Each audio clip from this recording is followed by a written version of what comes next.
ሰላም ውድ አድማጮቻችን፣ ያያ ስፖርት ነው። ታዲያ ውድ አድማጮቻችን በዛሬ ፕሮግራማችን አርሰናል ሊያስፈርመው ስለሚፈልገው ስለ አንድ ካሜሮናዊ የሌቫንቴ አጥቂ የምንነግራችሁ ይኖረናል። ሙሉ ስሙ ካርል ኢዩንጋ ይባላል። በጣም አስገራሚ የአጥቂ መስመር ተጫዋች ነው። በዘንድሮ ውድድር ዓመት በ12 የሌቫንቴ ጨዋታዎች ላይ ተሰልፎ ተጫውቶ 6 ጎሎችና 3 አሲስቶችን ማድረግ ችሏል። ነገር ግን አርሰናል ብቻ የሚፈልገው የአጥቂ መስመር ተጫዋች አይደለም። ሪያል ማድሪድ፣ ባርሴሎና፣ ቼልሲ በብዙዎቹ ይፈልጋል። ነገር ግን አርሰናል ደግሞ ሌሎቹ የሌላቸው አንድሬ በርታ የሚባል ሰው አለው። አንድሬ በርታ በስፔን ላሊጋ በተለያዩ ተጫዋቾችን ሲያስፈርሙ አይተናል። አምና ዙቢሜንዲና እንዲሁም ደግሞ አርሰናል ሳይጠበቅ የሞስኬራ ፊርማ እንዳገኘ ይታወቃል። ታዲያ ሞስኬራ በፕሪሚየር ሊጉ የተላመደበት መጠን በፍጥነት ከቡድኑ ጋር የተዋሃደበት ነገር አስገራሚ እንደሆነ እያየን እንገኛለን። ታዲያ ይህንን ተከትሎ ሌላኛውን ደግሞ ታዳጊ እንግዲህ አስገራሚ የአጥቂ መስመር ተጫዋች ነው። ይህንን ተጫዋች ለማምጣት አርሰናሎች ጥረታቸውን ጀምረዋል። ተጫዋቹን የመጀመሪያ ፈራሚያቸው በማድረግ በጥር ለማስፈረም 6 ወራትን በዛ እንዲቆይ ማድረግ አርሰናል ገብርኤል ሄሱስ የሚለቅ በክረምቱ ስለሚሆን ያኔ ደግሞ የስብስቡ አካል እንዲሆን ይፈልጋሉ። ማይክል አርቴታ ጨዋታ እንዴት ይሆናል?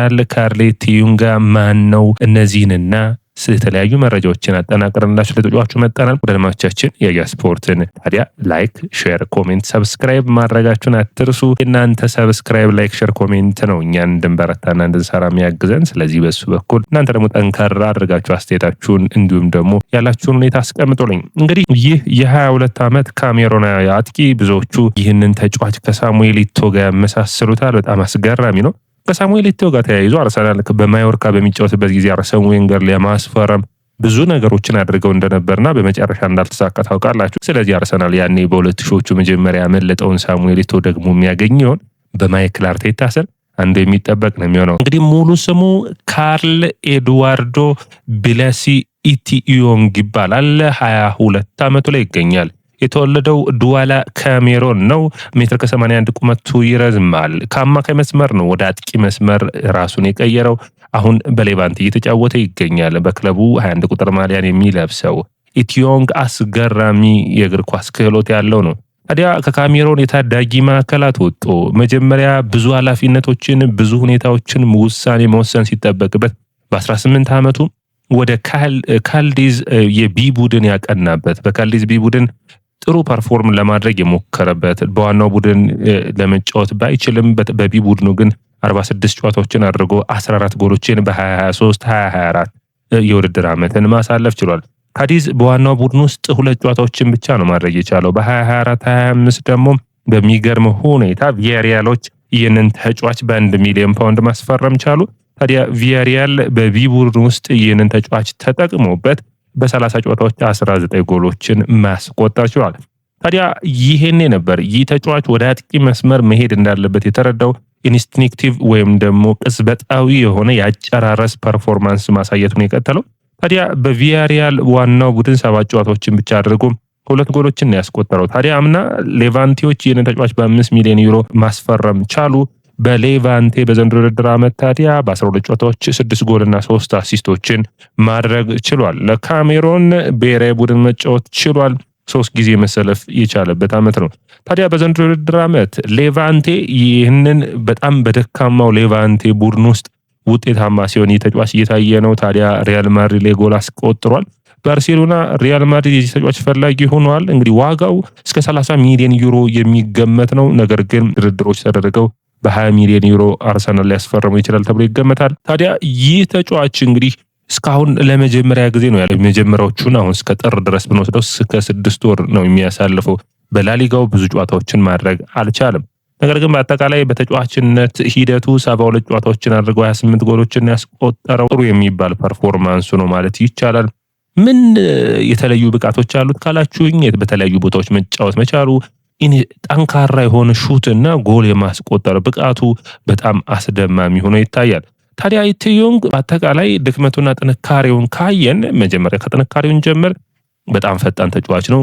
የአማካይ መስመር ተጫዋች ስለነበር እና ደግሞ በላሊጋው ራሱ የሱን ያክል ስፕሪንት ማድረግ ወይም ደግሞ ሽምጠጣ ወይም ደግሞ በጣም ፈጥኖ በመሮጥ ማለት ነው ሩጫ በማድረግ በጣም አስገራሚ ድንቅ ተጫዋች ነው። 20 ኪሎ ሜትር ፐር አወር ነገር ነው። በጣም ፈጣን የሆነ ሩጫዎችን የሚያደርግ ነው። ከዛ ውጭ ደግሞ ሳጥን ውስጥ በጣም የተዋጣለት ጨራሽ ነው። ያም ውጤታማ አድርጎታል። ከሰው የተለያዩ ቦታዎች ላይ መጫወት መቻሉ ከአማካይ መስመር ስለሄደ የተሻለ የእግር ኳስን የመረዳት ብቃት አለው። ትልቁ ግን አቅሙ ደግሞ የአካል ብቃት ነው። ደርማቻችን እኔም በአርሰናል ከሚኖራቸው አጥቂዎች ውስጥ በተለይ ገብርኤል ሄሱስ በክረምቱ የሚለቅ ከሆነ የተለየ ለእንግሊዝ ፕሪሚየር ሊግ ተጫዋች የመሆን እድሉ ምንድነው? በአካል ብቃቱ ነገር በጣም ግዙፍ ነው። መፋለም የሚችል ነው። ስለዚህ በሚገባ የእንግሊዝ ፕሪሚየር ሊግ ተከላካዮችን ሽፋን መስጠት የሚችል መፋለም የሚችል ተጫዋች ነው። አርሰናል እንደዚህ አይነት ተጫዋችን የሚያገኝ ይሆናል። በዮኬሬስና ሃቨርትዝ ጋር የሚፎካከር ይሆናል። ነገር ግን ደካማ ብቃቶችም አሉት። የውሳኔ ችግር ይታይበታል። ከዛ ውጭ ደግሞ የመከላከል ስራው ላይ ጠንካራ ቢሆንም የተቀናጀ የመከላከል ቅርጽን አያሳይም። ወጥነት ገና ያልታየበት ሁኔታ ነው። ትልቁ ችግር ግን ከነዚህ ሁሉ የሚበልጠው ፓስ የማድረግ ችግር አለበት። ረጃጅም ፓሶችን የማድረግ ክህሎት ያለው አይነት ተጫዋች አይደለም እና ብዙን ጊዜ እንደዚህ አይነት ሁኔታዎች ሲነሱ ትዝ የሚለኝ ሌላኛው ተጫዋች ከቪየሪያል የተገኘው በቸልሲ ቤት ብዙ ያልተጫወተው ወይም ውጤታማ ያልሆነው ማለት ይቻላል ኒኮላስ ጃክሰን ነው። ኒኮላስ ጃክሰንም በአካዳሚ ያደገ አይደለም። ይህ ተጫዋችን በአካዳሚ ቢያድግም በአካዳሚዎቹ የካሜሮን ወይም በአፍሪካ ሀገር አካዳሚዎች ያደጉ ስለሆኑ ይሄ በፓሲንግ ረገድ ፒውር የሆነ አጥቂነት ባህሪ ያላቸው እነዚህ ተጫዋቾች ነገር ግን የእንግሊዝ ፕሪሚየር ሊግ አይነት ተጫዋቾችን ለምሳሌ በላማሲ ያደጉትን አይነት አስገራሚ የሆነ የፓሲንግ አይነት ችግሮች ይታዩበታል። የዲሲፕሊን ችግሮችም ይታዩበታል። ብዙ ቢጫ ካርዶችን ያያል። ያ በመመላለስ የሚያደርገው ሁኔታዎች ነው። ታዲያ እነዚህን ሁኔታዎች ማሻሻል የሚጠበቅበት ነው የሚሆነው። እንግዲህ አርሰናል ካሉት የአጥቂ መስመር ተጫዋቾች አንጻር እንግዲህ አርሰናል ሃቨርትዝን እና ዮኬሬስን በሚቀጥሉት ዓመታቶች አጥቂ ሆኖ የሚቀጥሉ ይሆናል። ታዲያ እነዚህን የሚከተል ሚኬል ሞሪኖ አርሰናል አጥቂ እያደረገ በሚቀጥሉት የውድድር ዓመታቶች ራሱ መቀጠልን ስለማይፈልጉ ሌላኛው ሶስተኛ አጥቂ ያስፈልጋል። እንግዲህ አኑስ አንዱ ነው። እንግዲህ ነገር ግን ከአኑስ ጋር መፎካከር የሚችል የተሻለ በየቡድን ውስጥ መፎካከርና ውጤትን ለውጥን የሚያመጣ አጥቂ ያስፈልጋልና ይህ ተጫዋች ታዲያ በአስፈላጊ ጊዜ የተገኘ አጥቂ ነው ብዬ አስባለሁ። ይሁን ግን በተለያየ አይነት ሁኔታዎች አርሰናል መጠቀም የሚችል ነው። በእንግሊዝ ፕሪሚየር ሊግ ላይ በሁለተኛ አጥቂ ሆኖ መጫወት የሚችል ነው። ጥሩ ቅያሪን ለውጦችን ማምጣት የሚችል ነው። አንደኛ እንደ አጥቂ የእንግሊዝ ፕሪሚየር ሊግን የአካል ብቃት ሁኔታ መፋለም መቻሉ ውጤታማ ያደርገዋል። ሁለተኛ ሐሰተኛ 9 ቁጥር ሆኖም ከአማካይ መስመር እየተነሳ ማይክል አርቴታ እንደሚፈልገው ሆኖ መጫወት የሚችል ተጫዋች ነው። ተቀይሮም እየገባ ለውጦችን ማምጣት የሚችል ነው የሚሆነው። ከዛ ውጭ አርሰናሎች በዘንድሮ ውድድር ዓመት የጀመሩትን የቀጥተኛ አጨዋወት ወይም ደግሞ የመልሶ ማጥቃት ላይ በጣም ተመራጭ የሆነ ተጫዋች ነው።